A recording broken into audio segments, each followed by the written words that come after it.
We are giving an ultimatum of 14 days for the National Cohesion and Equal Opportunities National Cohesion and Integration Commission to make sure that it takes the words of Junet as incitements, directories, and as the meaning to the persona of persons with disabilities.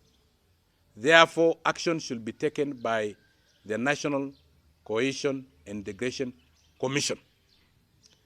We'll give all those instruments and arms of government 14 days to take action, including DCI. Failure to which then will be left with no option but to take action as persons with disabilities. And our action will be in two folds. One, all of us with the categories of persons with disabilities, the 6.5 million persons with disability in this country, will have 1 day of mourning the death of Christopher Nimo, and mourning the demeaning of persons with disability, especially persons with albinism.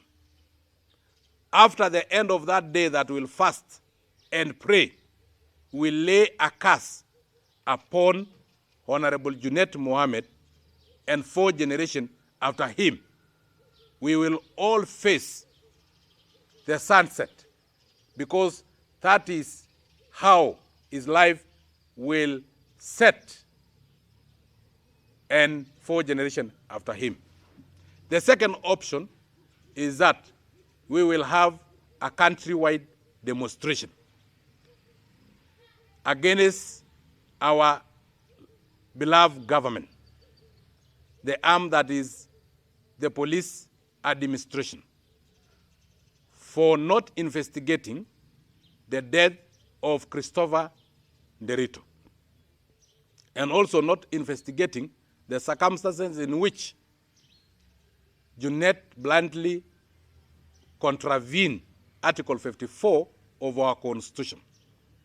We will demonstrate against the politician who murdered Christopher Nderito. We'll demonstrate against those who raped and murdered Nimo, the child with cerebral palsy from Isiolo. We will also have peaceful demonstration across the country in all major cities to demand justice for our 2 fallen comrades. That is Chris and the late Nimo, the child with albinism from Isiolo. The burial ceremony of Nderito was killed by overspeeding GK cars is claimed by the police spokesperson that he does not know the GK number plate car belonged to who and who was in that GK car.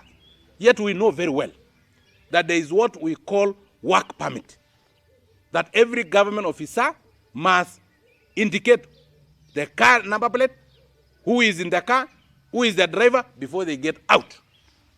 But the police spokesman says that they don't know.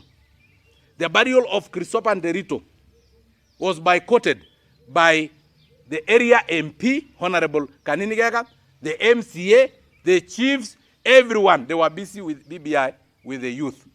This is an orchestrated move to sacrifice persons with disabilities. And then again, the same day, the body of Nimo, a child with disability, cerebral palsy, was found having been dumped in the bush after being raped and killed and her body mutilated.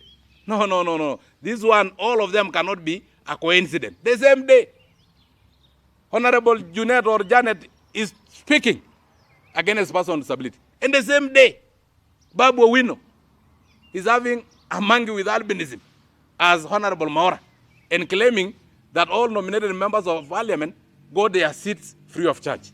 Honorable Junet said that us as persons with disability were sent by God from heaven to come and complain on earth No, my friend.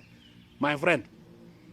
So that if I speak because of a dead person with disability by the name Christopher Nderito that was killed, murdered by the same government that is supposed to protect him, then I'm complaining.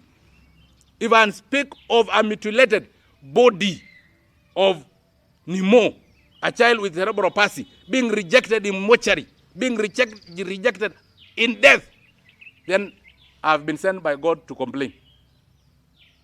Honorable Junet or Janet, the difference is the same.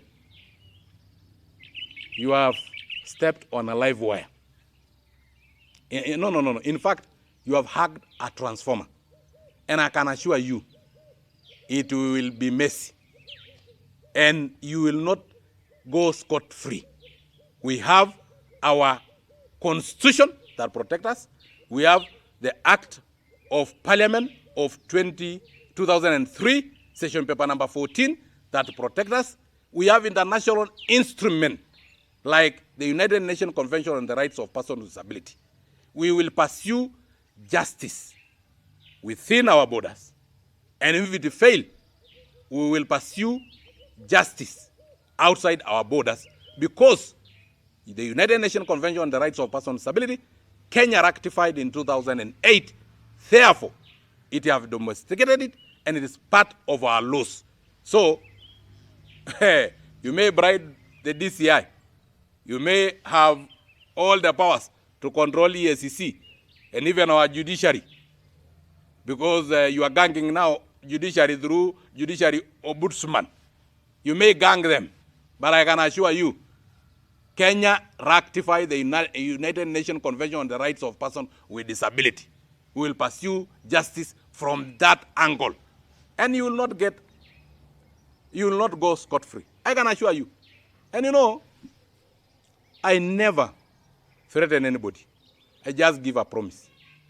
And as far as I have breath in my lungs, Christopher Nderito will get justice.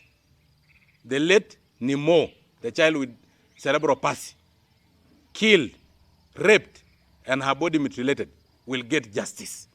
Honorable Maura, who is a person with disability, a category of albinism, will get justice as far as I have breath in my lungs.